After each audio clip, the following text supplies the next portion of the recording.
Chapter 13 moment of truth. Hero के चेहरे की मुस्कान एकदम जम गई। उसने शर्म से अपना सर झुका लिया।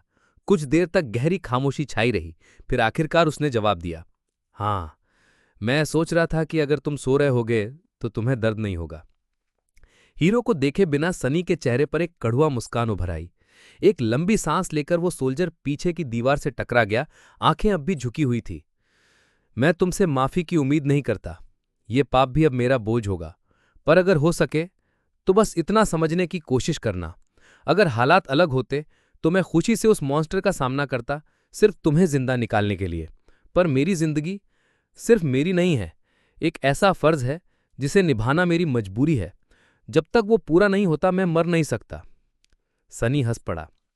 तुम लोग क्या ही लोग हो। मुझे मारने का प्लान बना रहे हो और अब भी खुद को अच्छा साबित करना चाहते हो। कितनी सुविधाजनक सोच है तुम्हारी।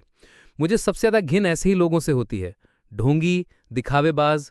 एक बार सच तो बोल दो, बस इतना कह दो, मैं तुम्हें मारूंगा क्योंकि आसान है। मैं तुम्हें मारूंगा क्योंकि मुझे जिंदा रहना है। हीरो ने आंखें बंद कर ली। चेहरा दुख से भरा हुआ था। मुझे पता था तुम नहीं समझोगे। क्या समझने लायक है? सनी गुस्से में आगे झुक गया। मुझे बताओ, मुझे ही क्यों मरना पड़ेगा? हीरो ने आखिरकार अपना सर उठाया। अंधेरे में भी उसने सनी की आवाज की तरफ चेहरा घुमाया। वो आदमी बुरा था, लेकिन एक बात में सही था। तुम पर लहू की बू है। मॉन्स्टर उसे जरूर महसूस करेगा।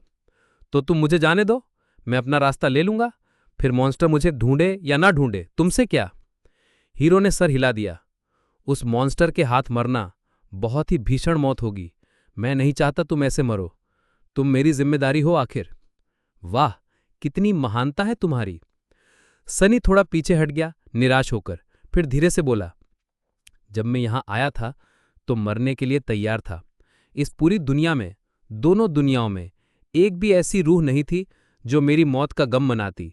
मैं गया तो कोई याद भी नहीं करेगा कि मैं कभी था। उसके चेहरे पर उदासी छाई रही, लेकिन एक पल बाद उसकी आंखों में एक चमक आ गई। पर फिर मैंने अपना मन बदल दिया।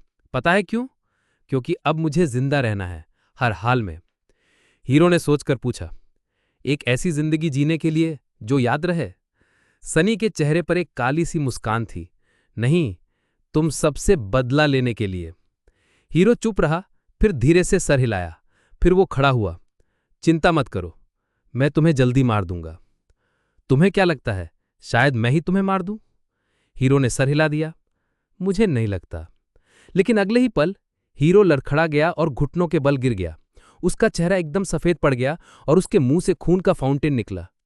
सनी के चेहरे पर एक तृप्त मुस्कान थी। आखिरकार, आखिरकार। हीरो अब भी घुटनों पे था, मुंह के नीचे खून लगा हुआ था।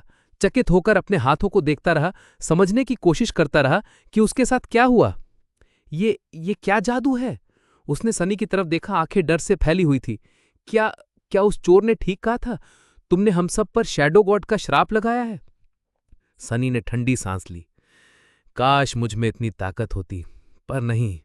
सच तो यह है, मेरे पास कोई भी एबिलिटी नहीं है। तो फिर कैसे?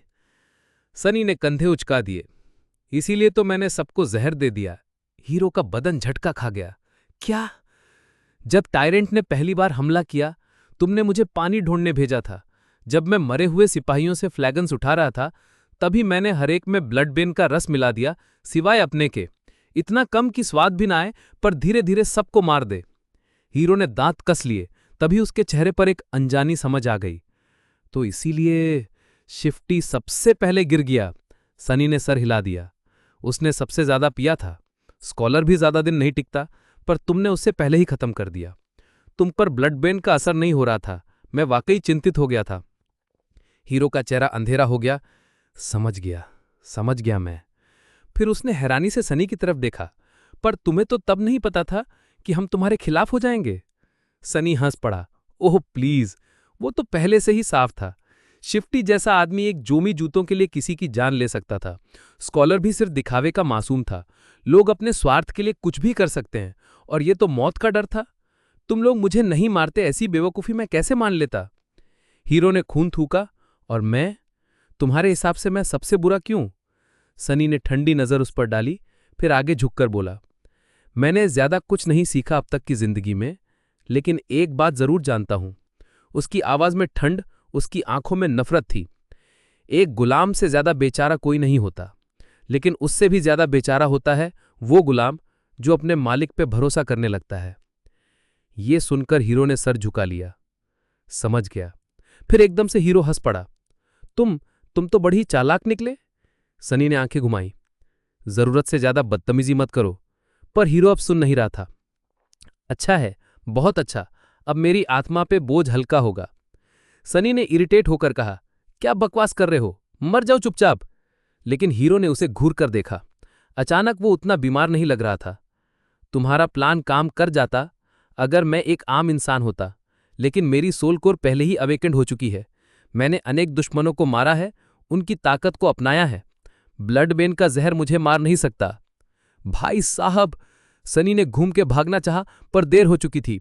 पीछे से कुछ टकराया और उसका जिस्म चट्टान से जा टकराया। उसकी पीठ में तेज दर्द उठा। जैसे तैसे वो केव से बाहर निकला, रास्ते तक पहुंचा। रात के अंधेरे में सितारे चमक रहे थे। लेकिन तभी, रुक जाओ, ठंडे सुर में आवाज आई। सनी जम गया।